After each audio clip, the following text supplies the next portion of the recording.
My cartoon character won Homecoming King. Did I say that? I didn't say that, did I? You've told me that, but I don't think you it's hadn't been. said it. I hadn't said it, but Yeah. to my mom's dying day, she thought that was my greatest achievement in life. My cartoon character won Homecoming King at the University of Nebraska. But anyway, where was I? I was. You got fired. Oh, I got fired. And I remember clearly just walking around the apartment building that I had rented a room from, walking around the side here and looking up at the stars and just saying, God, I give up.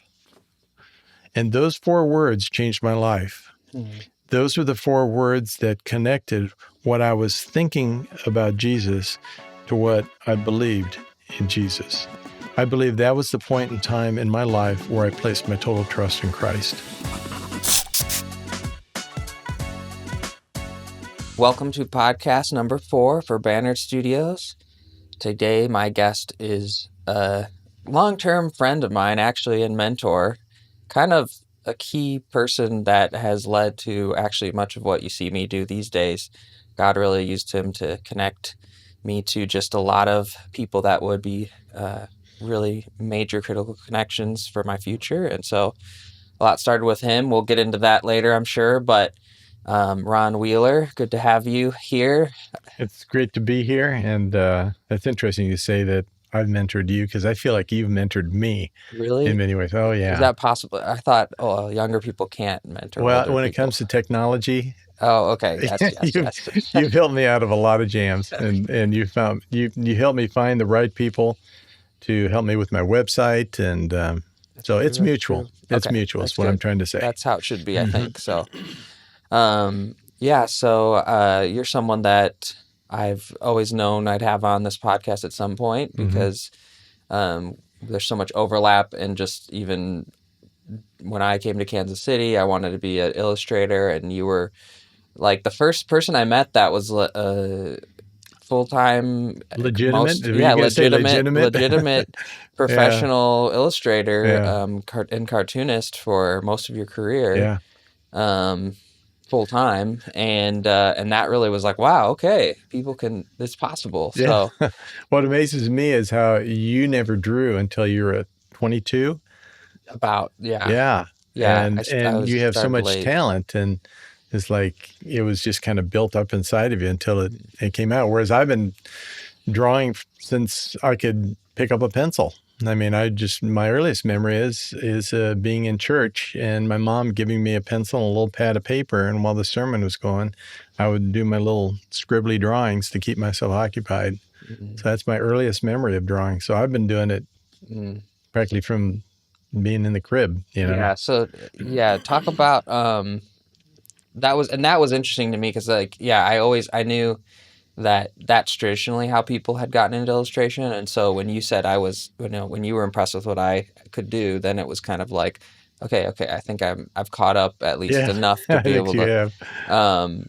So yeah, maybe talk a little bit about how you got into art, but then how you became a believer, and then how those worlds kind of had to Okay. collide in a way, and maybe the short version, Yeah, I know. so we can get to our story too. Yeah, that's right. I have been fascinated with art and the whole creative process from day one. And I never thought I could make a career out of it. I mean, that was just, man, furthest thing from my mind. In fact, when I went to college as a math major. I was going to be an actuary, whatever that is. It has something to do with insurance. Sounds fun. Insurance, figuring death rates for life insurance policies. And I got calculus in high school, and in college, I was sitting in this advanced calculus class, and I'm looking around the room, and these people just seem to enjoy math a little too much, I just wasn't there anymore. I mean, math was fun because it was like a puzzle, trying to figure out a puzzle, and there was a right and there was a wrong.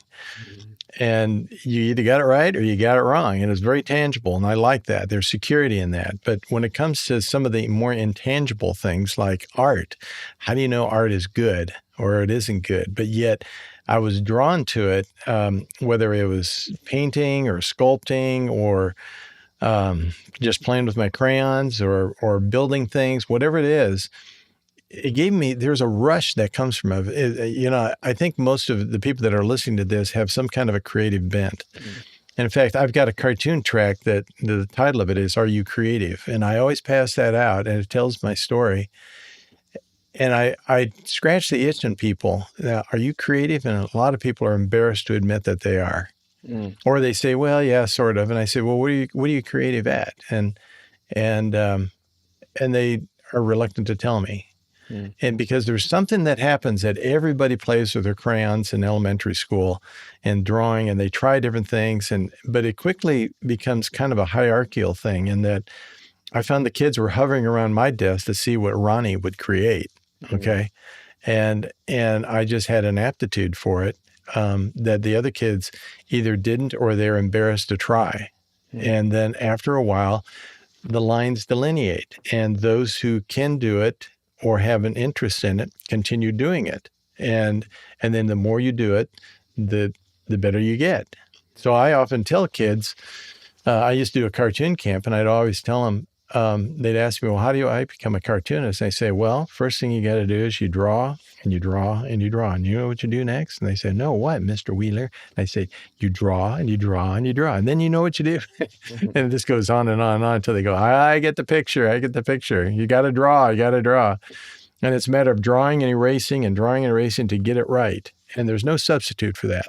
Just like playing a sport, there's no substitute for shooting hoops or dribbling a soccer ball to get your skill to where it needs to be. mhm. But you had a specific direction you wanted to go. You wanted me to talk about, Well, yeah. So, well, I have one comment on that. okay, I found out. I feel like what I found out when starting later was part of what the people call talent. I yeah, think there is an aptitude, a kind of a way of thinking that's kind of in line that hmm, helps, and but also a lot of talent. I think is just enjoying the thing you're trying to do. Because yes, if you enjoy it, you'll do it a yeah, lot and you'll get yeah, better at it. that's a If you really good don't point. enjoy it, you kind of can't really get good at the And so, thing. what is it that you So, enjoy? For me, it was the rush of going, ooh, wow, that turned out cool. mm, When you make something and you didn't realize that it was going to look like this, and all of a sudden it takes shape, and then you had this and you had that, and then it's done, and you go, wow, that was fun. mhm, And there's some kind of an adrenaline rush that comes from the whole creative process. I don't mhm. know, you've experienced that, I'm Yeah, yeah, sure. that's Yeah, what hooked me because I needed something like that yeah, because I was in college and stressed and all this stuff. yeah. But that, so in terms of your timeline, what I was kind of getting at is your story, but which I already know some of it. So you were someone who a creative, that was a part of your identity, Hmm. but it wasn't until you got older that being a believer, being a Hmm. follower of Christ became a part of your identity. So how did that come about? And did that come before you saw a career in cartooning, or and then when did the opportunity to be like, actually, I could do this for a living? Did that come after you got saved? Because that'd be an Yes. interesting thing. Yes. Okay. I get to all of Yeah, that. yeah, yeah. Feel free to interrupt No, anywhere sure, along the yeah, line. yeah. Um, I because I had this aptitude for drawing, I would take drawing classes while I was in college and studying math, and my roommate in the fraternity saw my ability there, and he says, and he was working for the school paper, and he says, Ron, the guy that we got there isn't any good. You got to see if you can get a job there. And I said, no, okay, I'll try. And with his help, I ended up becoming the staff artist at the Daily Nebraska newspaper. And they almost fired me right off the bat because the first few drawings just weren't very good, and um, but they hung in there with me. And it wasn't until the second semester that I was doing it that a guy named Josh McDowell with Campus Crusade was coming to campus, and every chalkboard had this message: Josh is coming. Josh is coming, and so there's this big hoopla over Josh coming, trying to get people to come listen to this campus evangelist. And so I did a sample comic strip and I showed it to the editor about making fun of this Josh McDowell Mm. character. And, the punchline was something about, the next person that shoves a leaflet in my face is going to get a throat put right down his throat. And the other character goes, "Oh, you must be joshing." "Oh, don't use that word." And so the editor liked it. And he says, because the editor was an atheist. Oh, okay. And I didn't Wow. know that. I don't know what I was. I had been Okay. Yeah. baptized at age 11, but I remember throwing my confirmation book on the shelf and saying, "Boy, I'm glad I'm done with this." And I parked whatever it was that I was believing into the back of my brain and forgot Mm. about it. So I just made fun of this guy, and the editor loved it because he thought this evangelist was some Madison Avenue shyster type of guy. And he said, "Let's start doing a comic strip every day in the paper." Mm. And so that's That's what funny. really, yeah, really whet my appetite to begin writing. And I got such positive feedback from people because I was scratching at the itch of what the angst of a college student was going through. And so, I mean, I had grown up reading Mad magazine. I don't recommend anybody reading the current Mad magazines. They're awful. But back in the 1960s and 70s, it was kind of a cutting edge comic based satiric magazine. It's Mm. great satire. And it's and so I had this inside of me, and my style was kind of reflecting the same style of that magazine. So I started doing this comic strip, and as I said, it was reflecting the style or the thoughts and the angst of the college students. And I went from being a real social nerd to being the BMOC, big man on campus. Mm. Everybody knew who I was. Oh. I got myself in trouble by stretching the edge of the envelope several times. I remember making fun of a football player on the football team that was kind of a country bumpkin. And then I thought, well, if I can make fun of him, I can make fun of this black player. And that happened to coincide with a racial tension going on in the city, and Mm. everything exploded, and I got run out of Mm. town. It was an awful experience, but I learned something from that what am I trying to accomplish with this? Mm.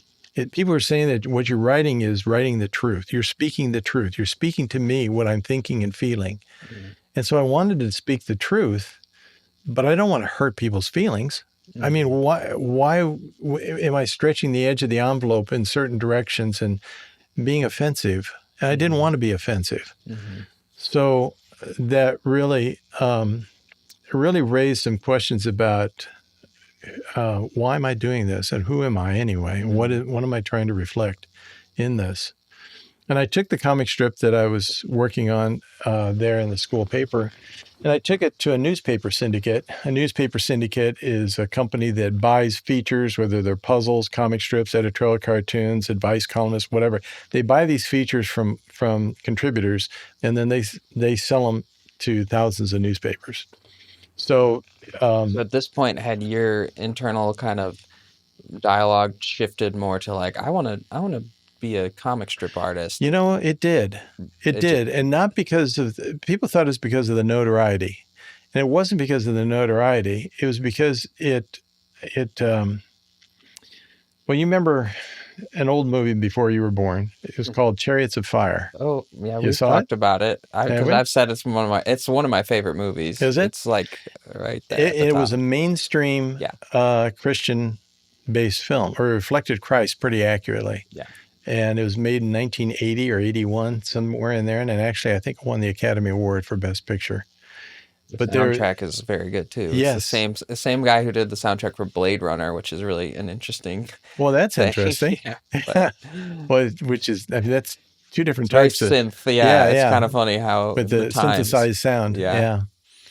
Well, there's a line in the movie. Eric Little was a runner who said when his family was saying, "We need you in China as a missionary," he said, "But I know God made me fast. Mhm. He'd made me love him, but he made me fast."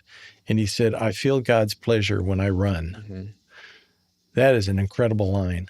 Do you know that's one of the most inspiring clips that I would watch when I was like aspiring to be an illustrator and all this No stuff? kidding. Yeah. Yep. Wow. Yeah. Yeah, that's cool.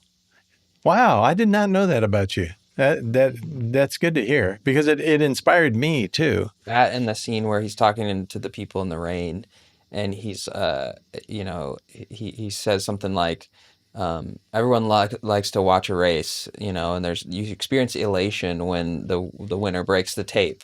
But then you go home and your dinner's burnt, and you know you haven't got a job, and you know it's like he's talking about real life comes. He's like, how do you run the race in real life? Basically, is what he says, and it's like to That's cool. follow Christ, Yeah. is how to run the straight race, and that Along whole scene. along those lines, we recently had the privilege of going to Hawaii, and we saw many of people feeling like paradise. They're looking for paradise in a place like Hawaii. And we had this beautiful place that we stayed at with Cindy's brother and sister-in-law and looked out over the ocean view. Then we went out the front door and got into the rental car, and it was covered with parrot poop. Ooh. So, I mean, it just shows that, you still have to live real life Yep. while we're still here on this earth. Hmm. There is no such thing as paradise here. Hmm. So it kind of reminded me of heaven in that regard. But back Yeah, back yeah, to yeah. back to the subject at hand. So, Eric Little made that comment. I feel God's pleasure when I run, and I felt something inside of me that I could reflect my heart and what was going on in my heart in this comic strip, and people were gaining something from it. And so when they say that you're reflecting the truth, I wanted to know what the truth was. Mm, And so I took this comic strip to a newspaper syndicate, and the biggest one now, I think, in the country, and it was here in Kansas City. And I was up in Lincoln, Nebraska. I took it to them while I was still in college, and they said, well, this is a good comic strip for a college setting, but daily newspapers, not that many people are in college. They read the daily newspapers. You need to broaden your horizons and keep writing. So I wanted to broaden my horizons, thinking that that will help me understand what truth is. mm, And so I was doing stupid things like climbing mountains and jumping out of airplanes and pressing the edge of what I could do as a young man. And I also got a job in the corporate world. I got a business degree eventually at Nebraska. And through a connection, the dean of the business college was a fan of my cartoons, so he helped me get a job in the corporate world. mm, So I was trying to experience that life as well, and thinking that I could reflect that in a comic strip. But because I had my heart set on cartooning so much, I really wasn't committed to the corporate life, mm, and I got fired. mm. And that was probably the best thing that ever happened to me because it was the most devastating thing that ever happened to me. Wow. I went from this pinnacle in college of being I would go into a bar and somebody'd recognize me and they'd shout, "Hey, Wheels!" Wheels was my nickname. Wheels. And it wasn't because they liked me. It was because they wanted to springboard off of the notoriety that I had Mm. because of the comic strip. My cartoon character won Homecoming King. Did I say that? I didn't say that, did I? Yeah, you've told me that, but I don't yeah, think you it's hadn't been. said it I hadn't said yet. it, but Yeah, yeah. to my mom's dying day, she thought that was my greatest achievement in life. My cartoon character won Homecoming King at the University of Nebraska. Um, but anyway, where was I? I was, You got fired. I got fired. I got fired. And it was the best thing for me because I knew I had to get this cartooning bug either in my system or out of my system. It was just haunting me in a sense. It was a calling. And haunting isn't probably a very good word, but it was a calling. Mm, And I knew I had to pursue it. And so I then moved to Kansas City from St. Louis and moved here and camped on the doorstep of this newspaper syndicate. And they actually worked with me for about 8 months, no pay. I'm living off of my savings and unemployment insurance and living in the dumpiest, cheapest place I could find. It was north of the Plaza area. And they worked with me for about 8 months, and they were teaching me really what went into making a good comic strip. And then one day I get a package outside my door when I came home from something, and I open it up, and it was all the cartoons that I'd drawn for these guys with a rejection letter. ooh, So I called them up. It was like getting fired once again. So I called them up, and the guy actually took me to lunch, the editor, and he explained some things that were uh, that they had bought a strip of similar theme from somebody else. I mean, you got about 1,000 to 3,000 to 1 odds of getting syndicated. So they were looking for somebody that was dealing with a certain theme that I was addressing, and they went with this guy instead of me. And they didn't want to have 2 strips of similar themes, so they rejected my stuff. So I didn't know what to do. I was completely lost in so many ways. I mean, relationships, I was new to town. I didn't have any relationships or friends or anything.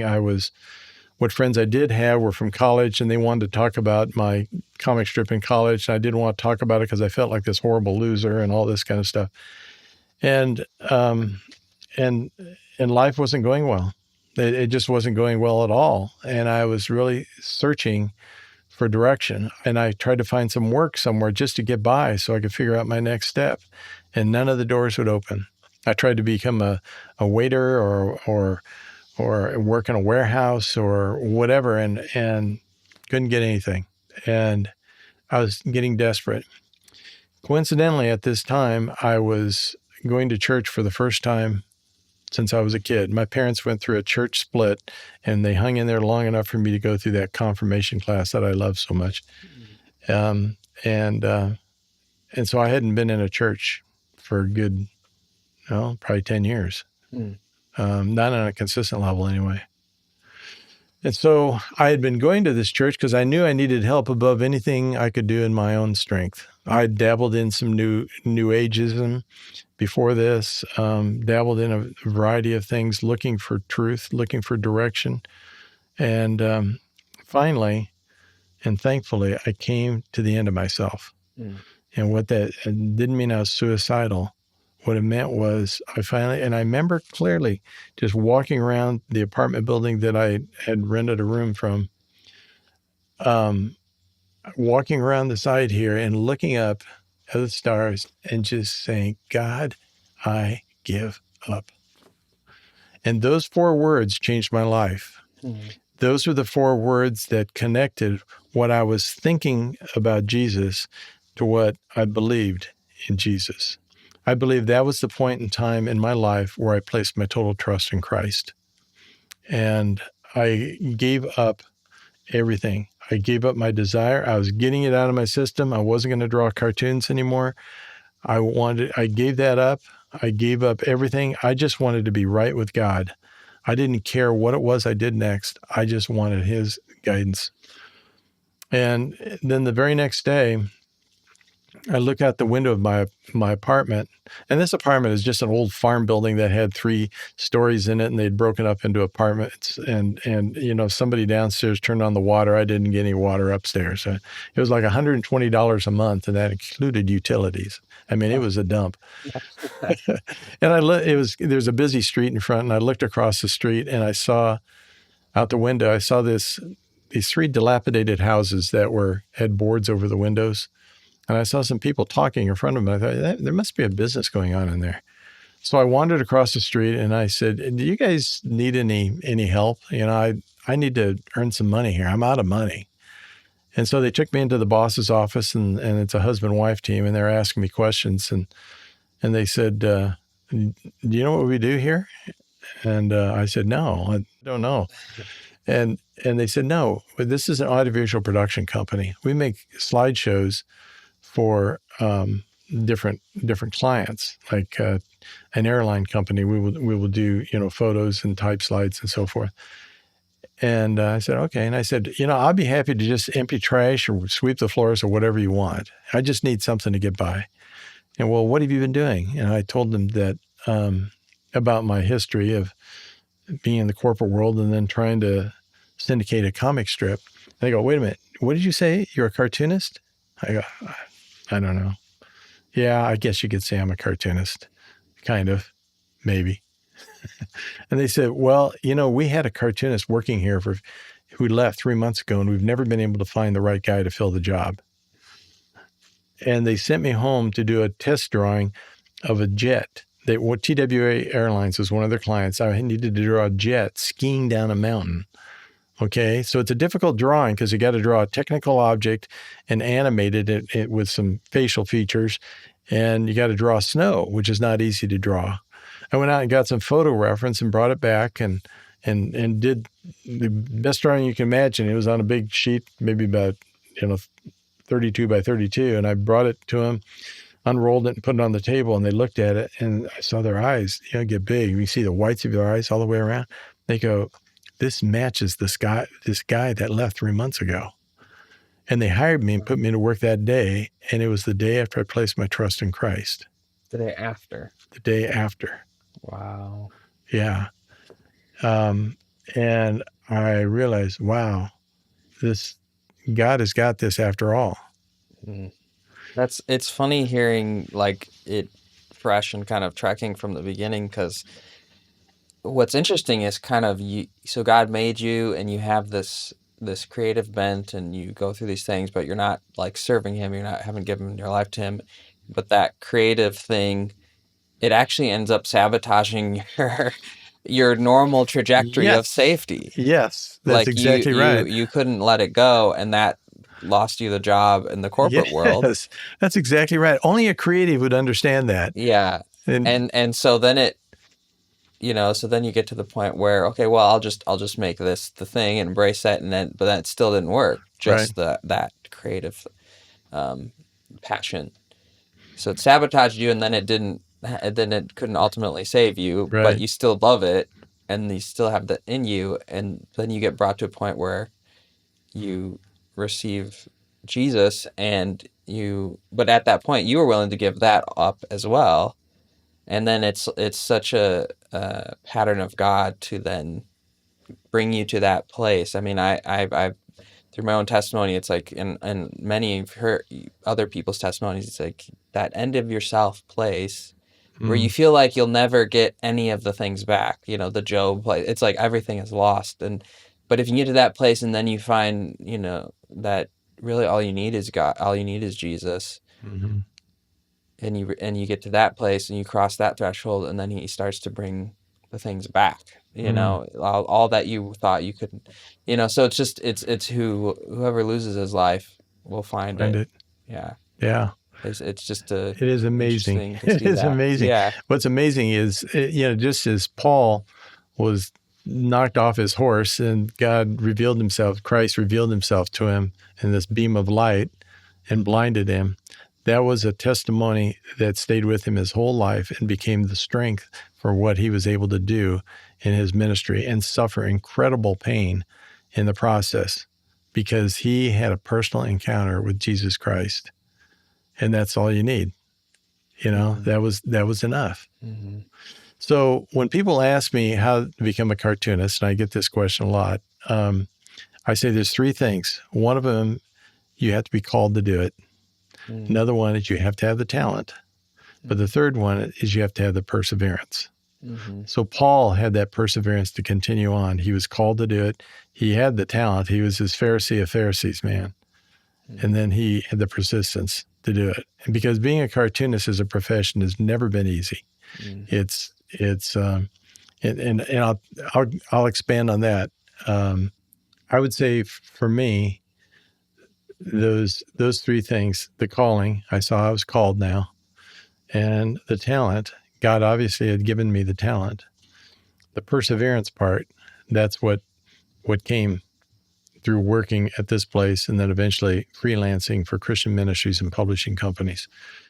Now, this is what I'm curious about. Do you have a moment or a point where, I know, so I'm jumping ahead a little bit, but Uh, it was a lot of uh tense experience, even though you're using your creative gifting, but you're trying to figure it out with vocation. Did you have a moment where it just felt like, when you started working for more for Christian um track companies and that kind of thing, that you felt like, what, this feels like it's all kind of connected now, mm. and I'm doing what I was made to do? Like, did that when did Did you have When did that that moment, happen? and was it much longer after all this, or was So it? right after that, honestly, I was working on this project, and somebody from one of my church connections had a graphic studio, and he helped me develop a brochure. And I started sending out that brochure, and people kept saying, "You need to contact um, all these denominations and see if you can do cartoons for them." They're not going to want what I do. Well, I did. I sent that out to several places, and I started getting freelance work from them. Actually, where it really started was the Nazarene Publishing House. Their headquarters is in Kansas City, and I went to a bookstore, not realizing it was a Nazarene bookstore. And I looked on the back of all the books in this bookstore, and it was Nazarene Publishing House. And I said, "Wow, they must publish everything then." But it was their bookstore, and so I got the address, and it was right next door. Wow. And I go in, and turns out in the art department, they sent me to the editorial because they had been looking for somebody to do a comic strip in a weekly Sunday school take home newspaper for teenagers. And they'd try to combine a writer with an illustrator, and it just didn't mesh. They were hoping that somebody would show up that knew how to write and illustrate comic strips. And I walked through the door. Wow. That's a sovereign plan of God. That gave me goosebumps when that I just walked in. I did a sample strip for them, and they loved it. And I just turned out batches of those. I did that for 20 years, that Mm, comic strip. I never got to syndicate a comic strip, but I got to do that. And I've since compiled the black and white versions of those into 15 classic Jeremiahs. The strip is called The Adventures of Jeremiah, into 15 books. mm, And I made in KDP Amazon. Um, and then after that, I was doing them in color, and I made devotionals out of those. Those are all on my website. But that was probably the single thing that really scratched the itch that I was looking for. And I felt God's presence when I run, okay, in doing that. mhm, About the same time, somebody had suggested to me that if I'm going to go visit my parents in southern Texas where they're retired, stop in Dallas on the way because there's a company there called American Track Society. And this guy had a connection with them, and they make these little pamphlets that have cartoon. No, they don't have cartoons on them, but they should. So I made an appointment. And I stopped there on my way down to visit my parents, and and I go in there and I show them my stuff, and the head of the company says, "Well, that's nice, but we don't do cartoon tracks." And I said, "I know. That's why I'm here." mhm, And so the vice president said, "Let's take a chance on this." mm, So I did a sample cartoon track that presented the gospel, and um, and it skyrocketed. They sold a zillion of those things. So they had me do 4 a year for several years. I ended up with an arsenal of about 85 tracks between that company and another company, and they've sold around 75 million copies. wow. Yeah, and that scratched a deeper itch. So the Jeremiah comic strip scratched an itch, and this scratched another itch. Mm, So from that, all of the other freelance jobs sprung off of that. mm, I did not have a plan to be a freelance cartoonist for Christian ministries and publishing companies, but God did. mm, And every time I tried to venture away from that to go into maybe educational publishers like public education, that type of thing, or some secular thing, doors never opened. The only secular stuff I did was for Christians working in the secular arena that needed cartoons. Like a friend of mine that worked for the Kansas City Chiefs. I did some cartoons on the back of some player football cards and some crime tips and that kind of thing. But usually, just about everything I did over the last 45 years has been for Christian ministries and publishing companies. Yeah, it'd be fun to have you back on to really get into like some of the more recent things you've gotten into with ministry and having to transition kind of out Yes. of that. Yes. I think that would be a whole I'm game. episode in itself, and just some of the uh I think there's more definitely to mine in just the dynamics of of doing a career and having it be your creative outlet and having it be part of your faith and working with ministries. That's something that We talk about a we lot. have a lot of overlap because it's a unique Yeah. thing. So, What these people um, don't realize is that you and I go to lunch once a month, and that's true. we really dive down into the depths Yeah, of this stuff. I'll just record on my phone. Yeah. In But many regards, when I get together with you and there's a couple other people, I feel like you are me when I was your age, mm, or I am you. I get my pronouns all mixed up here, but I can relate yeah, yeah, exactly to yeah. what you're going through at this age. Right.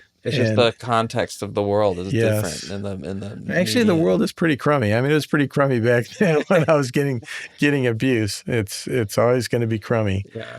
but No, well, I appreciate that you have come on to this. It's kind of full circle because I mean, yeah, I also have to share my story of how, my first ever illustration work was from another friend of ours, Jerry Mosmack, who I met at a Bible study where I met you for the first time at your house, yeah. and that kind of branched Opened into up, everything yes, so my moment, I actually have a similar yes, testimony of like I was like, okay, I'm gonna leave this job and whatever happens happens, and then like the next day I came to that and got work, like, and so the Lord provided, and so there's a yeah. really spooky, almost not spooky, It is amount of amazing. overlap, Like so like it's the just cool. Nazarene, being around all these Christian ministries and publishing companies all these years, the Nazarene Publishing House was the only one that had a weekly full-page comic strip that they wanted to have in their Mm, publication.